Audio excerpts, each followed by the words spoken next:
the previous class number 36, I already showed the shapes of the atomic orbitals for the s, 1s and 2s. And in that representation, you can see that there is we put some boundary, that means boundary surface for 1s and this is for the 2s. But this type of boundary surface, in principle, number of possibility will be there. But here, this, if you see the constant probability density in this surface, and that's why this boundary surface is the good representation for the probability of finding the electrons at 90%, very high probability. Now the question will come that why it is not 100%? Why 100% electrons density is not finding in this boundary surface? If you see the probability density, then from the nucleus, whatever the finite distance, anywhere, any small quantity of this probability density can be found. That means whatever the boundary surface diagram I showed, it is of a rigid nature, rigid size. And there 100% presence of the electron is not possible. And that's why it encloses this region where the possibility of finding the electrons is 90%.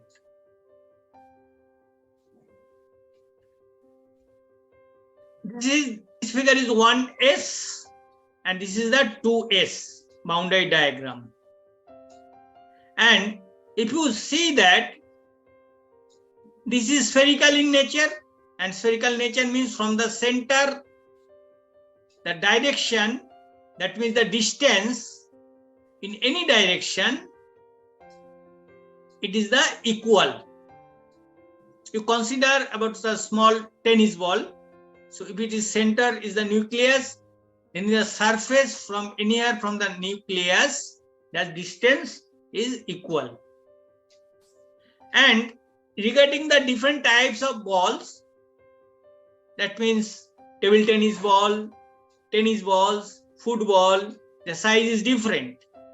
That means with the increase of the principal number, in this first case is the 1s and right side is a 2s. So definitely this sphere for the 2s, this orbital size is more, and for the 1s the size is less, and energy also it is more for 2s than 1s.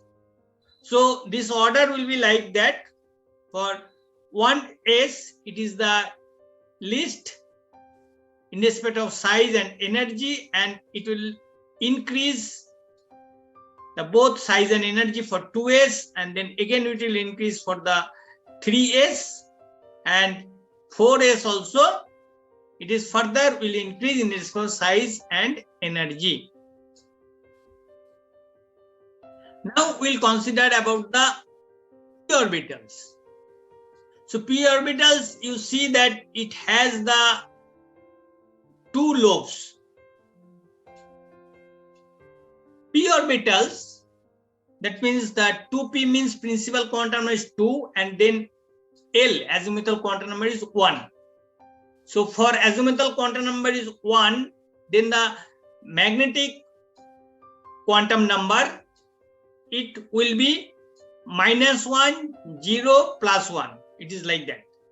So that means 3 possibilities of p orbitals is possible. And then unlike the s orbitals, the boundary surface diagrams is not the spherical.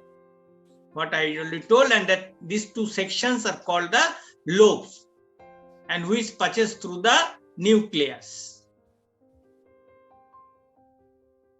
Now probability density function, it is 0 on the plane. If you see, this is the plane and this is the plane, and in this case this is the plane. So there the probability density function is 0 for electrons, and in these three cases both size, shape and energy is identical.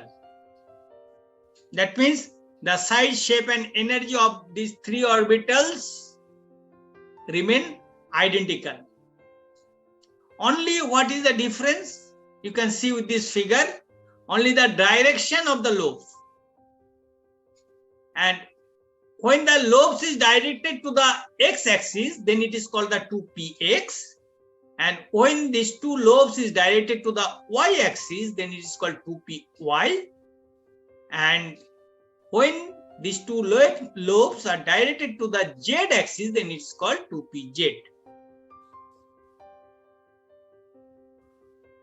And here also same like s orbitals, p orbitals, its size and energy also will increase with the number of the principal number. So for 2p, when the principal 2, its size and energy is least, and then it will increase for the 3p in respect of both energy and size, and for 4p it further increase the energy and size of this orbital.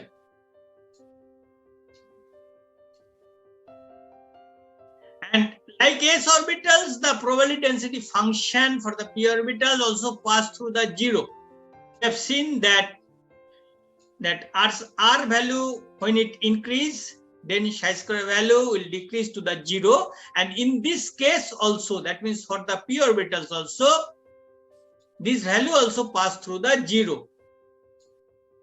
And besides, at 0 and infinite distance, as the distance from the nucleus increases, that means r value increases. You please see visit the class number 35 and 36 to continue with this class for clear understanding. And the number of nodes. For the s orbitals, the number of nodes will be the n-1. Whatever in previous class I already described, where the n is the principal quantum number. But for the p orbital, the number of nodes is the n-2. And that is the number of radial node is 1 for the 3p orbital. 3p orbital means principal number is 3. That means 3 minus 2 is equal to 1. So 4p, what will be the number of the nodes? Yes, 4 minus 2 is equal to 2.